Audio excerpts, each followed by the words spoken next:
Hello, and welcome to another edition of Your Therapist Needs Therapy, a podcast where two mental health professionals talk about their mental health journey while working in the mental health field. I'm your host, Jeremy Zuleger, licensed marriage and family therapist.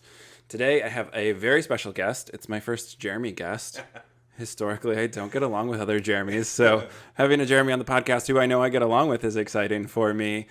Today, I am joined by Jeremy Zuleger. Jeremy, thanks for joining me today.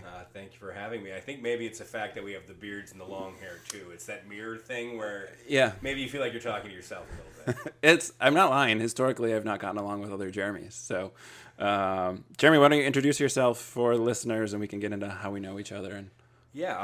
Jeremy Zuleger. I am with Radio Milwaukee, a fine institution in this city that some of your listeners may know as a place for independent music. It is also a place for storytelling and community engagement. I am a sales guy, for a lack of a better term. I am the director of our underwriting department. Underwriting is a fancy way of saying advertising in public radio. So why is a sales guy sitting here talking on a mental health podcast? I would say probably because I am a neurodivergent brain type who has been through many years of therapy of various sorts and varieties. I have experienced an inpatient, an outpatient, and I've had my own journey. Which I think led to an obvious connection between you and I when we met for the first time, just as you had been an underwriting partner at Radio Milwaukee. Yeah. I think we found some commonality pretty quickly. Yeah. Neurodivergent brains find each other is one of my many things I say on this podcast regularly. That we do. And I mean, the joy of finding other neurodivergence and just finding that community in general is something that I've very much enjoyed in the last few years of my life. And as I do my work at Radio Milwaukee, one of my favorite things about working there is the ability for anyone to create, anyone to pick. I mean, we're as many nonprofits are, we're a nonprofit public radio station. There are a lot of balls to be picked up and run with. Yeah. And a lot of opportunities to find and create different things. So as I look at what we do as an organization and how we try to impact our local community positively, just through my own personal lens and personal experience, I understand the serious nature of various mental health conditions, living with some of them myself. Yeah. But also, I think that for me, the recognition of how many neurodivergent brains are in our building. I think we do so much supporting local artists, not just musicians and performance artists, but physical artists, the arts community in general. There is such a heavy connection, I think, with neurodivergent brain types. So you and I talked very early on just about different ways to engage in this conversation. And so it's just been always something that's very important to me in the last few years. So that's where it kind of the marriage of what I've done in the past, where I'm at Radio Milwaukee right now. I just saw opportunities like, hey, we should do something. Yeah. And here we are. Yeah, and here we are. And I'm going to zoom out just for a sec because I think a lot of my listeners are therapists. And advertising is like a touchy subject for us. We don't call it advertising necessarily. We're not trained in the business side of things, and a lot of my guests have been small business owners starting their own practices, and so it's something I'm passionate about talking about these things. Like Radio Milwaukee has been a part of my life for a long time as a Milwaukee resident, but really that idea of running an ad and promoting my own stuff was pretty foreign to me. And I really didn't know what I was doing. And so once you came on at Radio Milwaukee and kind of connected with me, it shifted a lot because we do have some shared language around neurodivergence, that passion about mental health, which like when people meet me is very apparent. But I think because you have some of that personal experience yourself, knowing some of that language too and saying like, hey, we can shape this. So even just the conversations around what ads I was running and how they were worded and when we were running them, like all of that stuff hit a little differently versus once you and I connected. And that's not to throw shade at anyone else I've worked with at 88.9. That's just to say, like, I do think as someone who's neurodivergent myself and like struggles with capitalism as a general concept. Even though 889's a nonprofit, like for a lot of therapists, thinking about money and thinking about and promoting yourself is very foreign to them.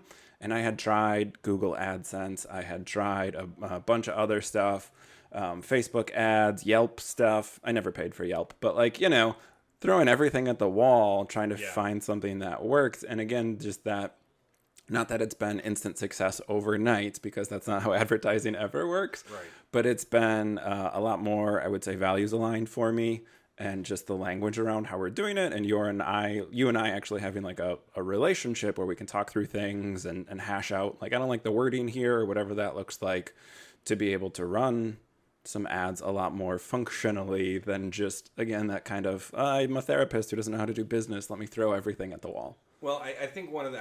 I'm a career salesperson, I guess you could say, but I've never enjoyed the sales process, to be honest. And where I think I found my niche in it is understanding that all I was doing was storytelling. I actually started as a broadcast journalist. I started in a newsroom, and being able to tell stories effectively was something that was important to me.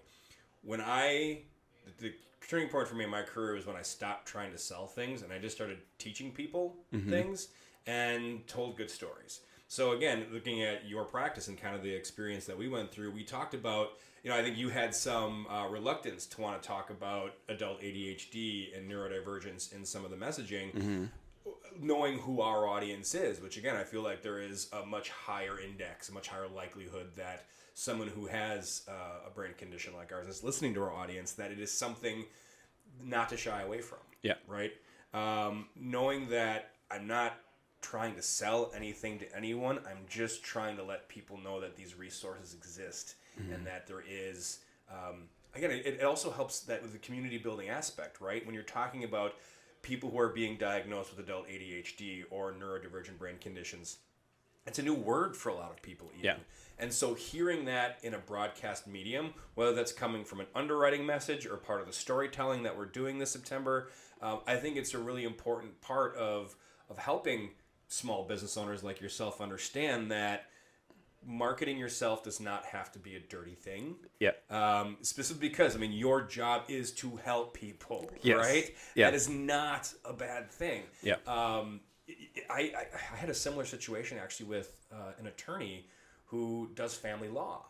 And again, there was this thing where it's this kind of dirty feeling about advertising divorce as they saw it. And I, as someone who has been through divorce myself and has a wonderful relationship with my son's mother, and we are a family, the three of us still, having them understand that you don't feel bad about what you do every day when you walk into the courtroom. You are trying to help your client. Right. So how do we put that forward? I think there's some very odd, similar connections to that and mental health professionals. I know a lot of people who work in family law as a licensed marriage and family therapist. We're on each other's referral lists.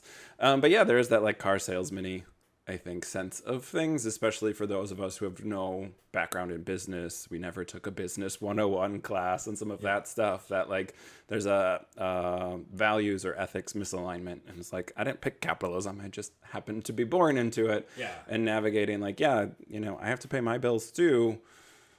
That doesn't mean I'm overcharging. I certainly didn't get into therapy to get wealthy. I don't know any therapists or mental health professionals who had that misconception. But it's one of those ideas where like, it is a kind of mental block, and learning how to shape it and approach it as offering services and storytelling, like a lot of that stuff, just the way you and I talk about it clicked a lot differently for my brain. And some of that's neurodivergence too. Like I'm a top-down processor. So having somebody who can explain the big picture and then let's work backwards is how my brain likes to do it. So I think you and I vibed very well on that. Well, I think picking business partnerships is actually kind of a lot like picking a therapist, right? Like I went to go see a number of therapists over the course of my journey that were absolutely wrong for me. Yeah. It's not to say that they were bad therapists. Some of them may have been bad therapists, but yes. I think there was certainly a disconnect with some of them where it wasn't the right approach. And similarly, I don't close every meeting I go out on. I try to express that I'm really here just to try to be a resource, to not just talk about the station I work for, but strategic planning in general and best practices. I'm really trying to approach things not from buy this thing, but what are you trying to accomplish? What do you want to do?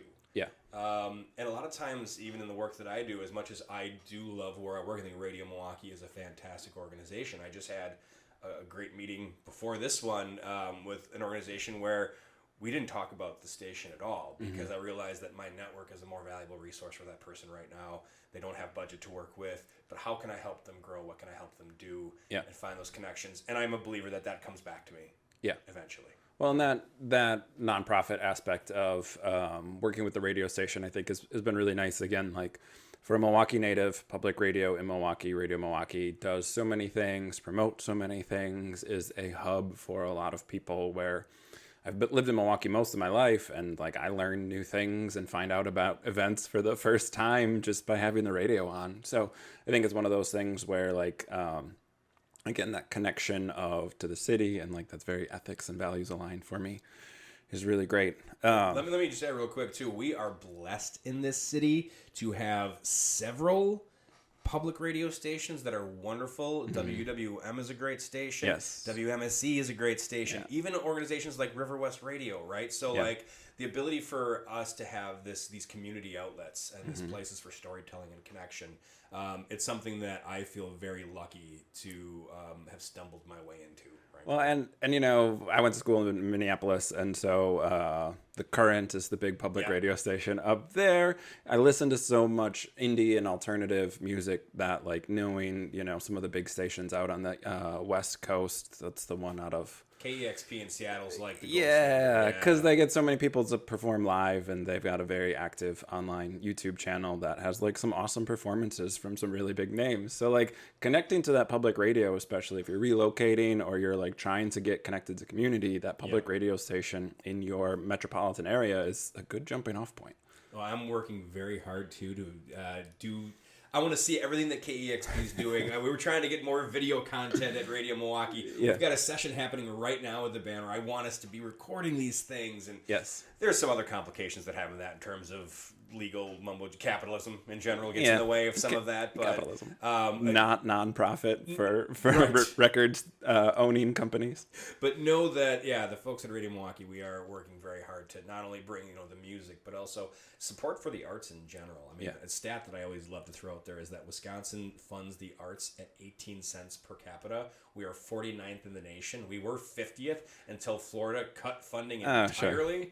Our neighbors in Minnesota, we were funded at $6 per capita. Yeah. It's $5 in Illinois. So, just a little shout out to support your arts organizations, including us. We are a member-driven, listener-supported station. So I'll give that mention if you want to become a member. We have a membership drive starting in October. Lots of great things. Membership drive coming up. Wait for that, because then you can get cool stuff. Yes, you can.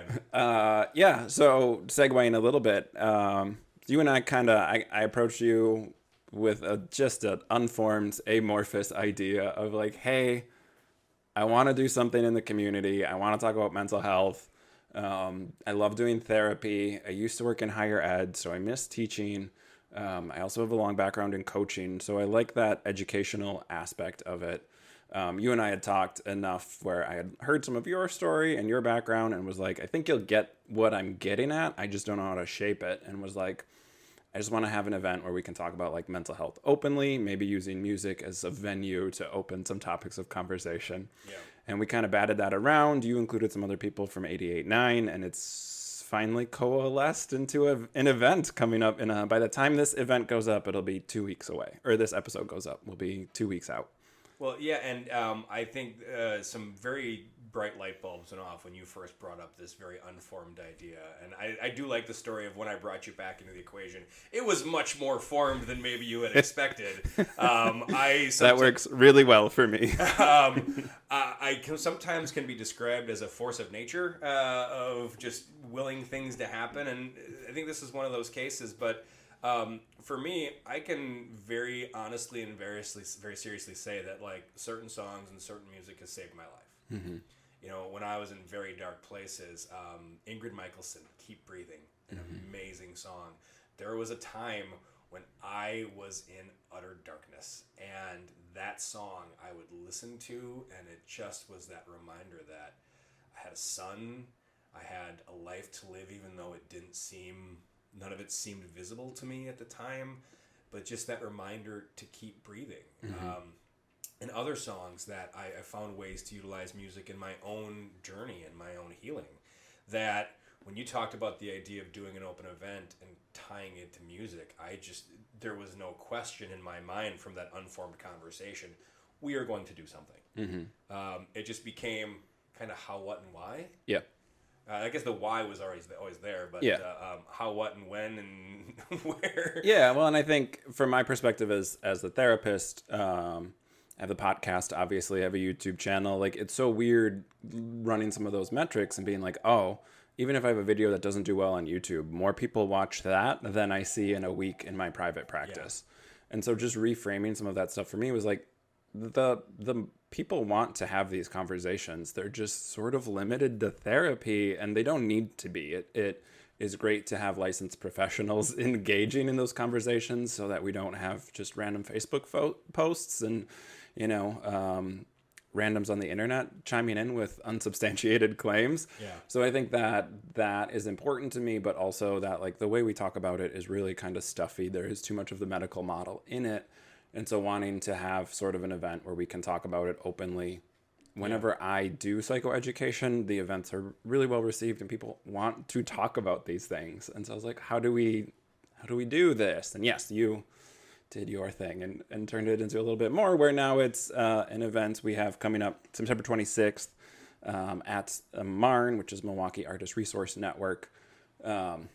Unless we get too many people to RSVP, and you should all RSVP, but we might have to move it to Radio Milwaukee just for space if that happens. But music, art, and mental health. It's an open event. It's free to people. You can speak about all the work you've done behind the scenes to keep it free for people. But again, like this thing that we kind of wanted, how do we do this? Let's have a conversation about mental health. September is Suicide Prevention Month. So that's kind of where we started as like a jumping off point on a theme or a topic. And it broadened, and we've talked for hours about 200 different themes we could have, and we've narrowed it back down since then.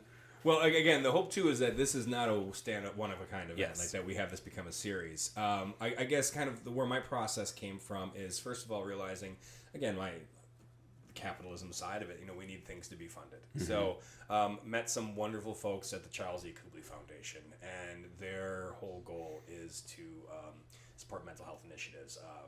Charles E. Kubley, a member of their family who had committed suicide. So it is, it's one of those personal subjects that people are taking action on, which I absolutely love. But Chris Rick, who is their executive director, and I were having a conversation, and this was a stat that you and I had talked about independently too, that I don't think we look at some of the numbers. I like to be data driven, right? I like to have a real reason for doing things that is data driven. Suicide, obviously, one way that death occurs from mental health disorders. But substance abuse and drug overdose, alcohol problems, the deaths that lead from those situations aren't counted as mental health deaths. Right. And when you take all of these different columns and put them together, third leading killer in this country. So I think about growing up as a child of the 80s and 90s, and like the AIDS epidemic was always spoken of as like the epidemic of my generation. Yeah. You look at the numbers of people who are dying every year from mental health conditions. To me, mental health is the epidemic of this generation. Yeah. So having that conversation with Chris from the Kubley Foundation, where she just was like, hey, you get it. We need to start talking about this differently. Another key part of our conversation was the fact that traditionally the medical model, as I see it, sometimes is geared towards making us productive. It makes us good employees. Yes. Capitalism again. Yeah. Not necessarily about making us healthy. Correct. So understanding that, again, we need to have funding for a lot of the programs that we're running, that we were able to have some folks that were interested in supporting this kind of programming, made me realize, okay, this is very possible. What's been fun since, and we've started this programming in September, is several other people have come out of the woodworks. This is an important topic to enough people that we are going to be able to continue this storytelling on Radio Milwaukee. So I'm very proud of that this isn't just going to be a one-off, that we can do longer-term storytelling and talk about various communities and various, again, the 200 different ways we could talk about this subject, which was hard for this month trying to like narrow it down. What excites me is that we can talk about more of these issues, specific, being more targeted, being more niche in our approach, but still have this, kind of overarching theme of it's okay to talk about. Yes. So that was where it started driving for me, is realizing, okay, we have the funding and we have the support for this. Yeah.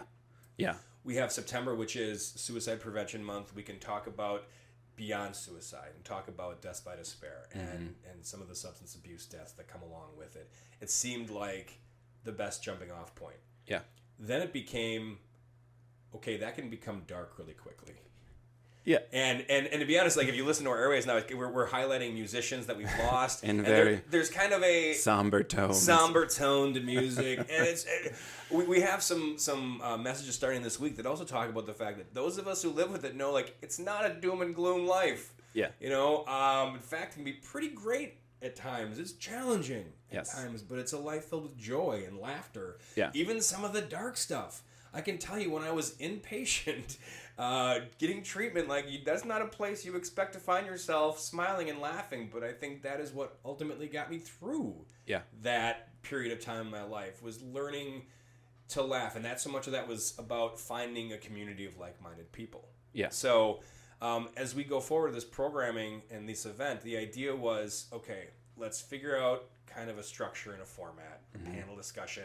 Let's have a topic, which we're talking about coping, and music as a coping mechanism. Yeah. Because as we look at this month where we're talking about the lives that we've lost, let's not just focus on that. Let's talk about what we do to save people. Yes. What tools we can give. And I think, to your point about liking teaching and trying to find new ways of doing this, I mean, I laugh that I'm talking to a therapist and saying I don't like therapy very much.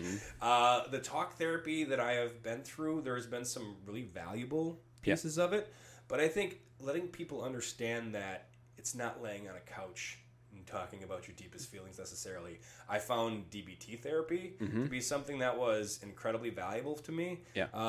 I went through a life coaching program it just turns out that my friend Brad, who ran it, is a licensed therapist, but also is working as a life coach. Yeah. And that was really a life-changing experience for me. So understanding that there were different versions of therapy, and through my inpatient experience, I tried art therapy and music therapy, and these are things that I did respond to. And eventually I did find a therapist that did talk therapy who I didn't hate. Yeah. Well, as a therapist, I mean, the podcast obviously is titled "Your Therapist Needs Therapy," but I was a terrible client. Episode 1 is my therapist, and I complain about her all the time. She's a lovely human. But it's one of those things where, I tell people this up front when I first meet with them, that I don't want to see you forever. Yeah. My goal in therapy is that I'm not needed for very long.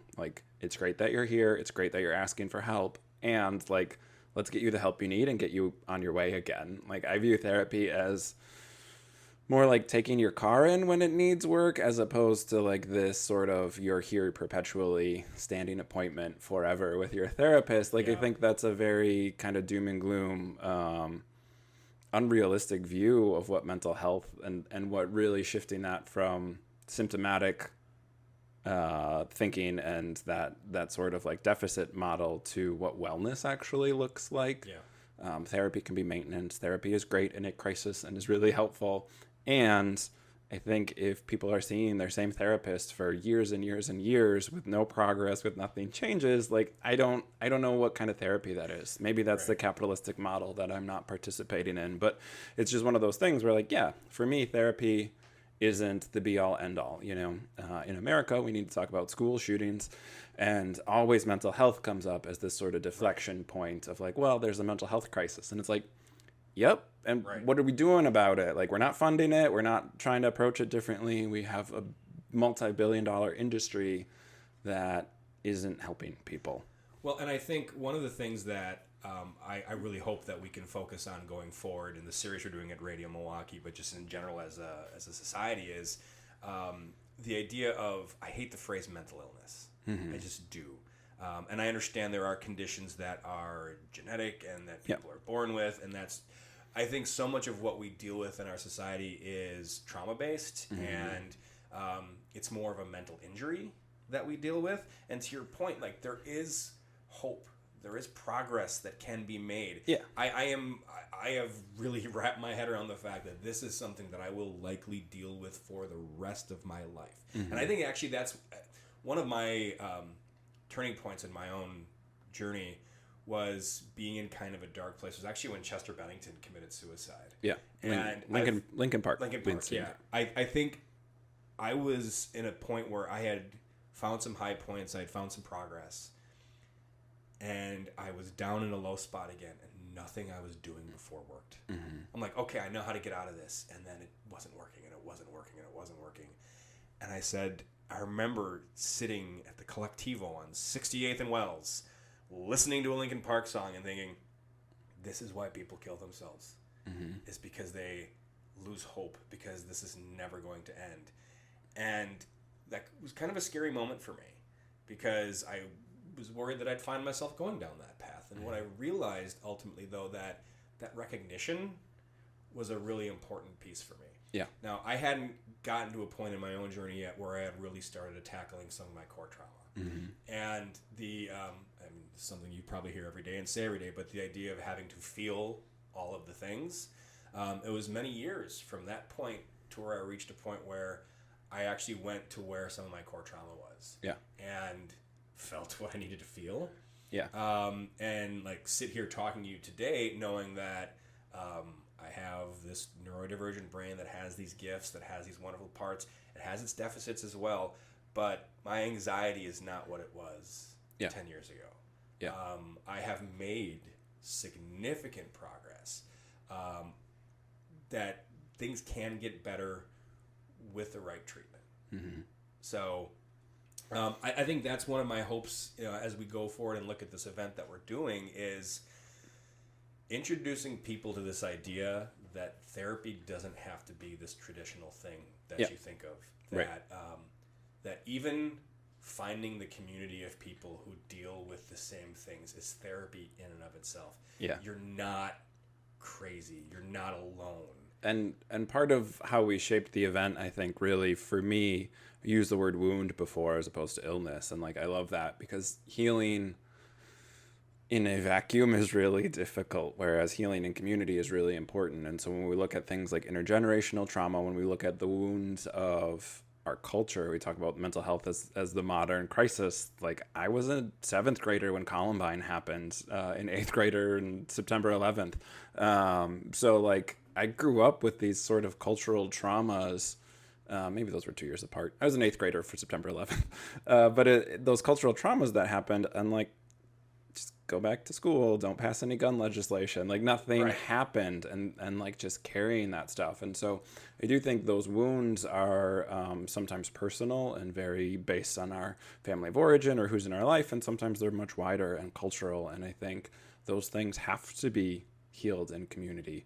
And so looking for a way to do this event that wasn't just, look, here's the professionals. They're the ones who get to hold the microphones and they're going to talk at you for a while, but shifting it to people from all walks of life and using music as sort of this universal experience, this universal language for people to say, the reason these songs are popular is because everyone can relate. The reason there are songs about heartbreak and depression and excitement and joy over a new relationship is because those are very universal experiences, whether it's, Bob Dylan back in the day or it's Chappell Roan today. These concepts are universal. Everyone experiences them, and being at a concert or being at an event where there's music, that's the language that we're using to experience these very human emotions. Well, and one of the guests that we have coming, Newski, I'm very excited to hear him talk, because going back to another artist that I love is the band Joseph. It's 3 sisters from Joseph, Oregon. They have a song called I Don't Mind, and it's another one that was important to me in my journey. And the story that I love telling about it is I saw them in concert when the album was first released, and one of the sisters had said she wrote it for her cousin who had mental health challenges, and it was this idea I'm here for you, I support you, I don't mind. And the second time that I saw them perform it live, she was kind of coy she described it differently, and I wasn't sure why, and she didn't go into the detail. And the third time I saw them perform it live, and if you ever get a chance to see Joseph, go see them. They're amazing. She said that she had originally written it for a family member but ultimately realized that it was a song that was self-acceptance for her own mental health conditions that she didn't even realize she had. Yeah. I think so many of us didn't know we had anxiety. Mm-hmm. We just thought life was this way. We thought everybody took 35, 40 minutes to fall asleep. Yeah. We thought that everybody freaked out when you're getting out of the airplane about where's my bag? I have to get this. I can't be, blocking the people behind me.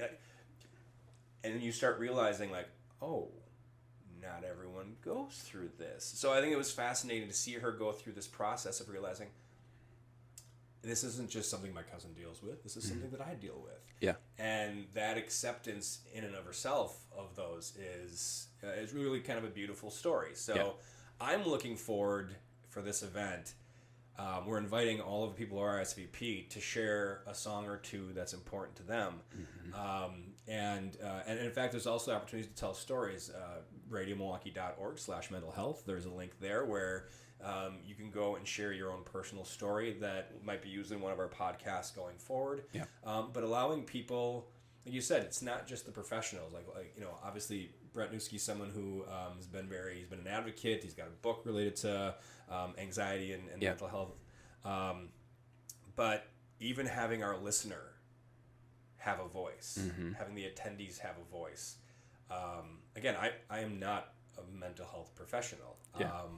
I think I can speak very intelligently about it, and I try to inspire other people in their own journey. Mm-hmm. And I think the community of like-minded people, everybody's kind of a therapist in their own right. Not licensed and professional necessarily, but has something to offer to someone else on their journey. And the way I talk about it is we might be trained in psychology, be experts, quote unquote experts in the psychology, but therapy works because clients are experts in their own life. And so it's not this hierarchy of whose expertise is more important. It's a blending of how do we collaborate, how do we put our heads together to figure out what's working and what needs help or what needs improvement in some way. Brett Newski, awesome musician, has a podcast, wrote a book about anxiety, has been very open and an advocate for mental health as he deals with his own stuff, working in the music profession. We have a therapist who is a panelist. We have a nonprofit co-founder, Sarah Bloomquist from Mom's Mental Health Initiative, which is here in Milwaukee. And again, I would say mental health adjacent. Mom's Mental Health Initiative obviously has mental health in the title, but Sarah's not a licensed professional, not a therapist, somebody who said, this lived experience has shaped my life. I want to give back to people. I want to help. And Mom's Mental Health Initiative has really grown this community of there's a gap in coverage for mental health, for new moms, for new parents, for people who lose a child through childbirth or during the pregnancy, all this stuff. And where do you go for that? Your OB or hopefully you have a therapist. Maybe you're in network with them, maybe not. All this stuff. And so that experience of going through it, not feeling like there was a community, and then going out and building a community around that. And then we have Kim Shine, who's on-air talent, a DJ at Radio Milwaukee, sister station Hyphen. And which I wanted too, because somebody who people hear regularly on the radio saying, this song is part of my mental health journey. This affects me in these ways. And so a broad range of people. Again, we had hundreds of different ideas on who to get, what topic to focus on. But for our first event, I'm really stoked about the panelists we have to kind of weigh in. I'm not going to do the spoilers on which songs they're going to talk about, but even a little spoiler here, mini spoiler. I know Brett's not doing one of his own songs, which I was like, dude, that's awesome, because obviously an opportunity to promote your own work. And when you are in the grind of this as a business, I think that's very appealing. But to kind of have his guard down and be vulnerable and say, this is a song that I relate strongly to that a different artist has done. I kind of love that. And I have, Emily sent me 8 different songs. She hasn't even landed on which one for sure, because it's so hard to pick which one she wants to talk about, and kind of summarizes some aspect of her own mental health journey. Well, and I think it's going to be interesting to see the mix of style of song, because again, I mentioned Keep Breathing by Ingrid Michaelson, which is kind of this very soft, it's a comforting song. I have songs that have been part of my journey that are just upbeat and joy filled, right? And I think that's important. I want to see that mix of, and again, inviting our attendees and our listeners to share their favorite songs. Like Radio Milwaukee is about music discovery. That's one of the core principles of what we do, supporting Milwaukee artists, supporting independent artists nationally, both 88.9 and Hyphen, looking at black artists. But music discovery is something that it brings me so much joy. Yeah. So I can't wait to see the spectrum that we get of songs. Yeah, I'm excited to see which songs show up more than once, because I think there will be a lot of repeats, but I'm also excited about like the breadth of songs, which artists pop up a lot. I think, again, this is just viewing music as sort of a universal language. Like there's so many things. I tell this story very early in my career. I was working at a low-fee clinic. This was before Obamacare and the Affordable Care Act and all that stuff. So people who didn't have resources got to see students who didn't really know what we were doing yet. But I had a client who we vibed pretty well, but like there was just something like emotions were really cut off, and like we kind of plateaued in our work. And I remember shifting the focus to music, and he brought in a Bob Dylan vinyl, Blood on the Tracks. And he was telling me about why this album had been so meaningful to him. And he flipped it over and was looking at the art on the back and just started crying. And I just like, it was such a, not what I was taught in school about therapy, but like an obvious avenue for like, oh, here's the emotion. It's not about a diagnosis. It's not about progress notes or any of that stuff. It's about like finding this connection that he and I can relate on, and he feels seen and validated in his experience, and that provides some space for him to process these very difficult emotions. And so I ask about music all the time. I have a record player in my office. There's usually music going unless clients don't want it. So I think it's one of those things where finding that shared experience can be really powerful for people. So the playlist that people get to share their songs, like I think they're going to be some songs we see more than once. I think there are going to be some artists. We brought up like Linkin Park. Like that's a pretty obvious one where a lot of those songs for people who like heavier music, rock, but are about mental health. Like you can go through that whole catalog and most of those songs are about mental health. So I think there's a lot of different ways to approach these things. I'm excited to get some of the, I always love finding a band I've never heard of before. So it's the best. I'm excited about some of that stuff. I know my eclectic taste around what I think is mental health music for me is not calming or appealing to other people. I like metal. I like weird electronica. So I'm really excited about that piece of it. I'm also very curious to hear the panelists talk about the different ways that music has informed their journey, because I talk about that one time of being in a dark spot and having a song that carried me through. Something else that I've done in my own journey is when I've been going through challenges or there's very specific an event that has happened, a lot of times I'll latch on to a certain song and I'll just listen to it over and over and over again. And I've had people say when I tell them about this, like, well, doesn't that ruin the song? And for a little while, maybe. But what happens then is when I have advanced past it by a couple months or a couple years and that song comes back on, I still love the song, and in fact, I have more of an appreciation for it because it is a reminder of that barrier that I broke through. It's a reminder of the healing that I did and that I'm still here. So it. I don't know that I've done music therapy as part of my inpatient experience as well. They had us playing ukuleles and different things. It wasn't listening to music. It wasn't any way. It's been so therapeutic for me, but that happened completely outside the realm of, I think, what music therapy was and the treatment that I was in, right? So I'm very fascinated to hear how these different panelists view just the process. Because I might pick up a coping mechanism here or there, you know? I'm reminded of High Fidelity, an oldie but a goodie, and he has this record collection organized not by dates, not alphabetically, but autobiographically. So he has to remember what was going on in his life when he heard a certain song, kind of speaking to what you were talking about. Like, my ADHD sees your ADHD. I listen to the same songs over and over and over again, depending on, it doesn't bother me. It usually bothers the people I'm around. Yeah.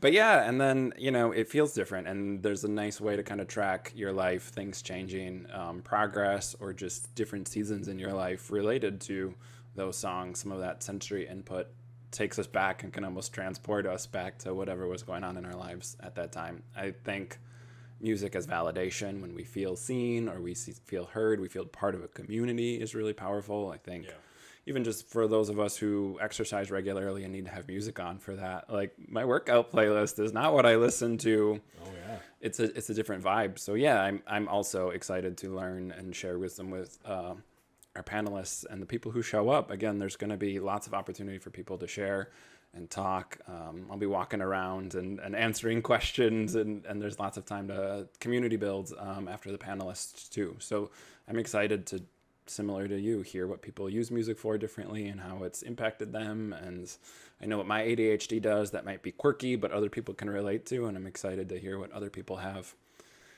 in their history. Yeah, and it's funny just thinking about, like, maybe the instinctual way that some people use music. My son has a touch of the anxiety from time to time, and seeing the way that he comforts himself in certain ways using songs, and it's not something that I've ever directed him to do.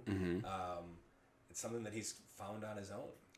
I think that there is this amazing again, we just talk about, like, art in general, right? And that's one of the things to mention too, is we've got a great partner in the Milwaukee Artist Resource Network who's actually hosting the event for us at their space down in the 3rd Ward. And our hope as we expand these events is to bring in some of the art therapy pieces as well. And again, I think the idea is, how do we broaden the conversation to make people know that it's okay to talk about all of these things? I mean, 2 years ago, I was not comfortable saying that I was suicidal most of my life. I never actively thought about it, but there was a lot of passive, if this ever happens, thought process, and having, like, a plan in place, right? So these bits of progress happen through a number of different ways, and because there are so many different ways to approach your own mental health and finding the thing that works for you. And again, I mentioned in the past having things that work no longer working, right? So having that fortitude to keep trying more things. I talk about that recognition when Chester Bennington died. It was the idea that, like, it was scary, but it was also the idea of, like, okay, no, if this doesn't work, you try something else. You try something else, and you try something else. I think just giving people that hope that there are people who have been through it, people that are willing to talk about it. It's not something to be ashamed of. I think shame is something that is a big piece of a lot of things that we deal with. That shifts into my religious trauma expertise. There you go. We could. This adds another podcast. We need another hour to talk about that. Understood and experienced. But I think to give people that ability in that space, because ultimately, you know this better than anybody, that the progress is going to be made for people when they are willing to look at themselves differently. Take accountability for certain things in their own life, but also like really dive into what's at the core of why they deal with some of these things. So. Yeah. And Martin is, I haven't been down. I know they just have a new exhibition they set up, so I haven't been down there to see the new exhibition yet, but art and mental health are just intrinsically linked. Some of the pieces that are up permanently, one of their big pieces in their conference room is huge. I'm bad at distances, but like 6 feet by 6 feet, like it is a huge piece. It's who helps the helpers. And so like, I just love, you can walk in pretty much anywhere. I see mental health in all things, music, cultural, movies, music, TV shows, all that stuff. But like the art and seeing like, that's how somebody processes it. For someone, whether it's playing a musical instrument or it's writing poetry or it's painting or sculpting, for some people that makes sense to their brain in a way that talk therapy never will. Yeah. And so having those outlets and learning about those things and processing those things in different spaces, I think is, like you were saying, like learning what works for you and approaching it with that lens instead of a top-down hierarchical sort of idea of like, this is how it's supposed to work. So you're bad and broken because it doesn't work for you. But approaching it as like, that used to work for me, or there was a season in my life where that fit, and now I got to try something different. And that's okay. My hope, we talk about, what the attendance for this thing might be like, and it's hard for us to gauge.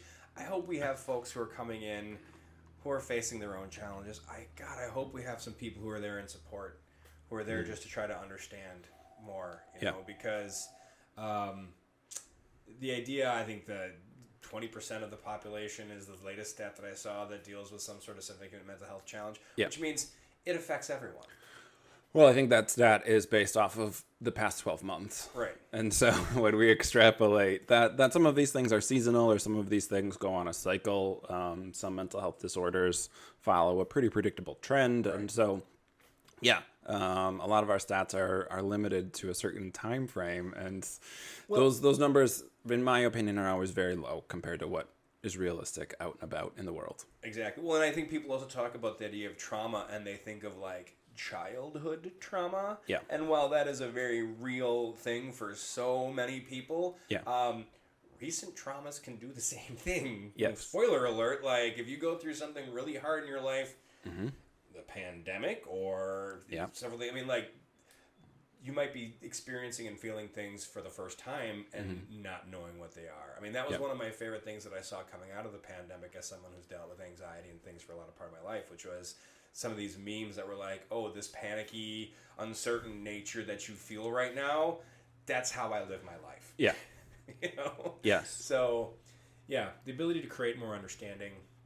I hope we have, a broad spectrum of different types of people that come to this event and engage and ask questions, because as we talk about ultimately, like one of the big goals of this is to break stigma, is to make conversations like this, able to be had anywhere. Yeah, and normalizing it. Obviously, practicing what I preach, your therapist needs therapy, like getting people to talk about mental health, and that's not an embarrassing thing. I have this conversation with clients all the time because we're in the Midwest, and there's still a cultural stigma around saying you're in therapy. They're like, oh, you would be really great for my neighbor, or I have a cousin who could see you. And it's like, yeah. They're like, how do I tell them? Like, say you're in therapy. Like, that's not a bad thing. Sometimes we have to workshop ideas for clients who aren't comfortable with that. But like, it is, I look at my family of origin. My mom, who was a therapist for a child, doesn't think mental health is real. Like, there are all these things where it's like culturally we're making progress, and still there are all these spaces where there's shame or there's guilt, or it seems to be transgressive in some form or fashion. But like, mental health affects everyone. Yeah. I think as a society, we have taken some great big steps forward, but it's also the idea of like, you applaud those steps forward and you realize those are the first steps of an ultra marathon. Good luck. You have a long way to go yet. But understanding that, we should applaud it and we should be happy about that. These type of events are happening, that the openness, think about the way that it's explored. You talk about in media, right? Given both of our Thor-like appearances, like I love the Avengers Endgame, right? Where you had a superhero who was in the middle of a mental health crisis who was still worthy when he called his hammer, right? Yeah. These are places where they are actually having these conversations that not everybody realizes is a mental health conversation. But I love bringing up those examples of people. Hey, shout out to Jason Aaron, who wrote Thor for like 7 years, and Love and Thunder was based on his run. He's been on my podcast. That was a great episode. People should listen to it. Go back and find it. It's and the trauma, you talked about trauma earlier. I talk about big T trauma like PTSD, bad car accident, getting robbed, going to war, any sort of those obvious options. But like little T trauma, anytime your brain feels unsafe, could lead to a traumatic response. And so most of us have those things. I've yet to encounter someone who doesn't have it. And so shaping these conversations, holding space to normalize these conversations, I think opens up a lot of windows for people. And whether it's music or some other form of art or a comic book story, like these are ways where we can relate. Like that entry point to have these conversations is really meaningful, and building community around that is lovely, where then you find people who you can have those conversations with. Well, and here's my my offer to any of the therapists who are listening to this podcast. As we Jeremy's still going to continue to be heavily involved in everything we're doing at Radio Milwaukee from a mental health programming standpoint. But if there is a conversation you want to engage in, if you want to be a resource, we're talking about an upcoming series that might just explore barriers to therapy and to mental health care in different communities. Yeah.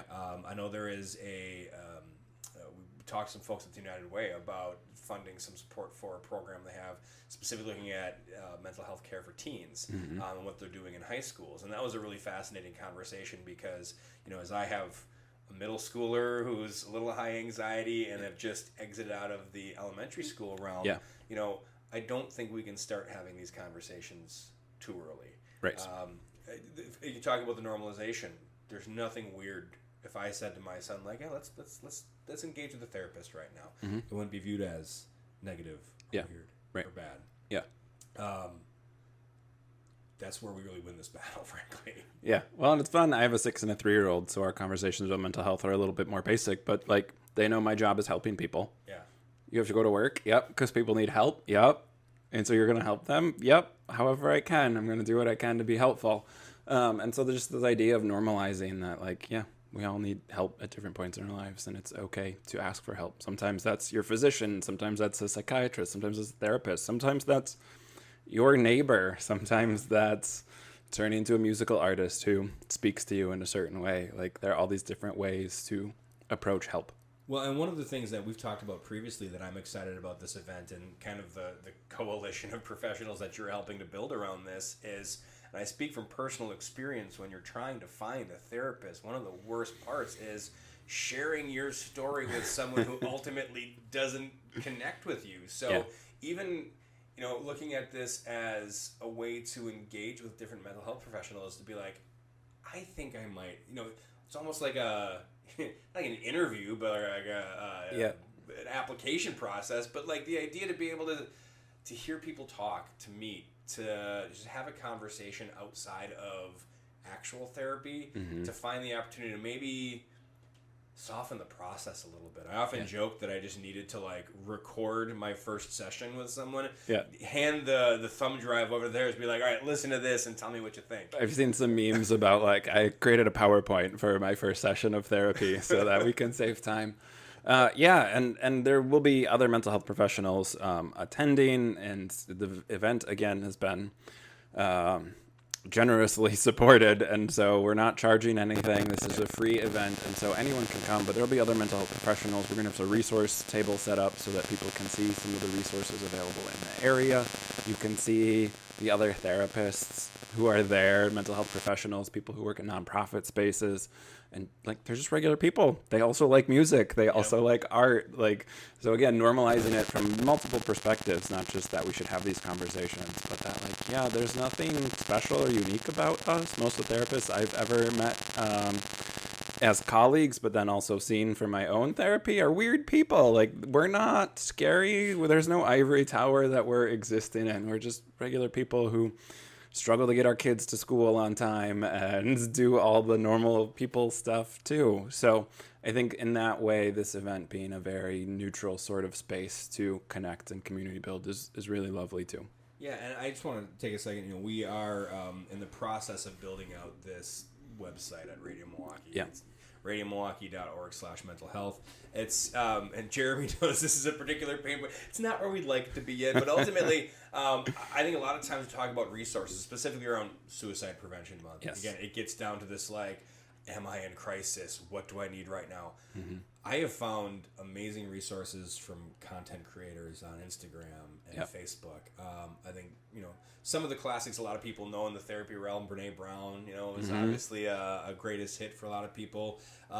There is a guy named Cory Muscara, who I love, who is a Buddhist monk, and he doesn't look like one. He's like a really handsome young dude with hair. You don't think of that when you think of Buddhist monks. But we're featuring some of those content providers. And again, that's the sort of thing where we want to invite our listeners and our followers, if they have resources. There's an ADHD group on Facebook that actually was the thing that made me realize, I have that. Yeah. That's the thing. Yes. And so it doesn't just become this crisis resource.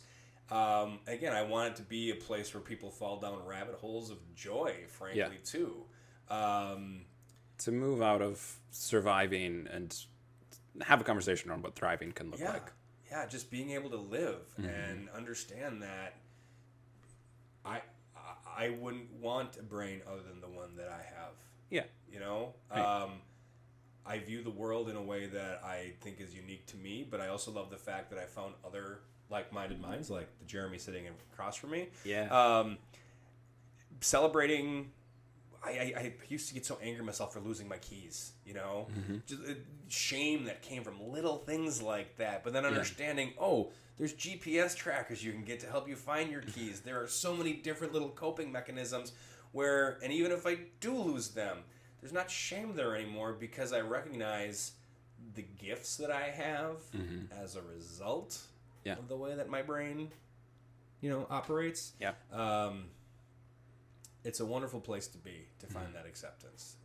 I haven't been living in it that long, frankly. Yeah. So. Yeah. And so, yes, hopefully this event is the first of many, and we can expand and have different topics. I was recently in community with some folks who I knew virtually, but this is my first chance to interact with them online. And we started joking the longer we got to spend together, like, wait, how many of us have ADHD? How many of us have bird tattoos? Like, what's the correlation between our tattoos and our neurodivergence?